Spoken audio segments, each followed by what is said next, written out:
पांच पांडवों में भीम को भी अहंकार हुआ कि मुझ समान कोई बलशाली नहीं है, कोई योद्धा नहीं है, कोई बलवान नहीं है। तो भगवान ने किसे बुलाया? हनुमान जी को, और कहा कि जाइए भीम के अंदर जो ये अहंकार का बीज उग रहा है ना महाराज, ये कहीं वृक्ष ना बन जाए विशाल, इसलिए इसे काटना है। तो हनुमान जी एक बूढ़े बाबा के रूप में आ गए, बूढ़ा बानर बन गए और बन करके बीच मार्ग में लेट गए महाराज। अब भीम जी उधर से ही जा रहे थे तो इन्होंने देखा और कहा कि महाराज आप मुझे मार्ग दे दें, रास्ते से किनारे है जाए, मुझे जाने दें।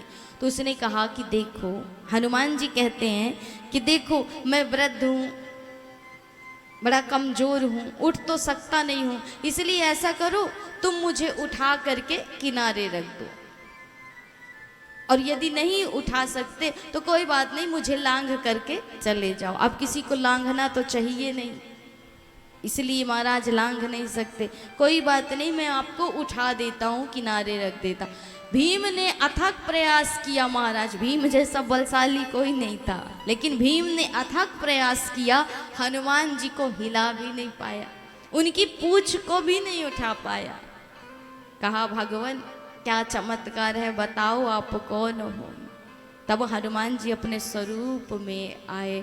हनुमान भी पवन पुत्र और भीम भी पवन पुत्र महाराज, तो दोनों एक हिसाब से भाई हुए।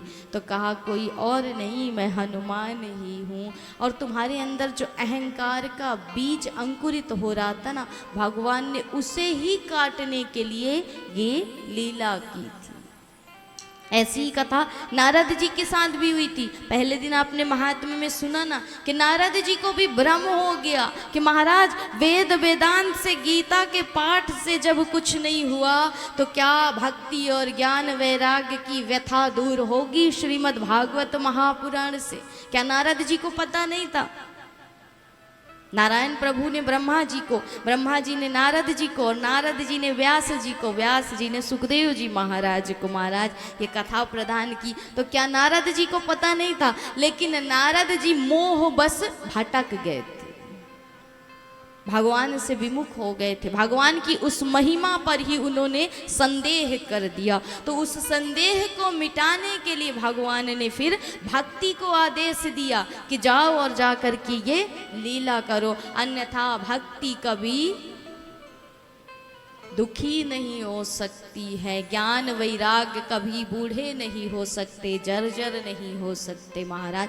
ये तो हरि की लीला है, भगवान की लीला है, अपने भक्त को इस विषयांकुर से बचाने के लिए कि कहीं ये विशाल वृक्ष ना बन जाए, ये अभिमान का। आज वही अभिमान इंद्र को भी है।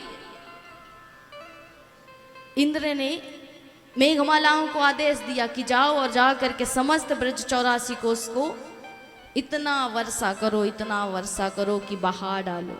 मेघमालाएं आई, वर्षा आरंभ हो गई। जितने ब्रजवासी हैं पुकारने लगे कि कन्हैया हमारी रक्षा कर, हमारी रक्षा कर। कन्हैया ने कहा कि धैर्य रखो,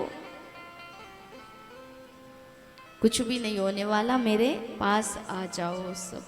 भगवान ने बुलाया अपने नजदीक, और प्रभु ने एक क्षण में ही एक अपनी इकन्नी उंगली के नख पर गिरिवर महाराज को धारण कर लिया।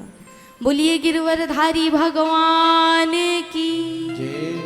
भगवान ने 7 दिन और 7 रात पर्यंत अपनी इकन्नी उंगली के नख पर गिरिराज महाराज को 7 कोस लंबे चौड़े उस विशाल गिरिराज महाराज को उठा लिया और धारण कर लिया। दूर दूर के जितने ब्रजवासी थे सब भयभीत होकर के भगवान की शरण में आ गए और भगवान के आश्रित हो गए। इसलिए भगवान के जब जीव आश्रित हो जाता है तो भगवान हर प्रकार से उसकी रक्षा करते। यही है इस गिरिराज कथा का उद्देश्य महाराज। इसलिए भगवान को 56 भोग लगते। क्यों? क्योंकि भगवान एक दिन में कितनी बार भोजन करते हैं? यशोदा मैया कितनी बार भोजन कराती? कितनी बार कराती? 8 बार। एक दिन में भगवान 8 बार भोजन करते। अब भगवान ने जब गिरिराज महाराज को धारण किया तो कितने दिन किया? 7 दिन किया, 7 दिन और 7 रात, तो 7 दिन भगवान के है गए। अब 8 का यदि आप जोड़ लगाएंगे तो 7 दिन के हिसाब से कितना हुआ? कितना हुआ? 56 हुई ना। तभी भगवान को 56 भोग लगे थे, क्योंकि भगवान अब 7 दिन भूखे रहने वाले थे। इसीलिए गिरिराज अवतार में भगवान ने पहले ही 56 भोग धारण कर लिया, ताकि आगे जो 7 दिन भूखे रहना है वो कभर रह जाए महाराज, हमारा आगे का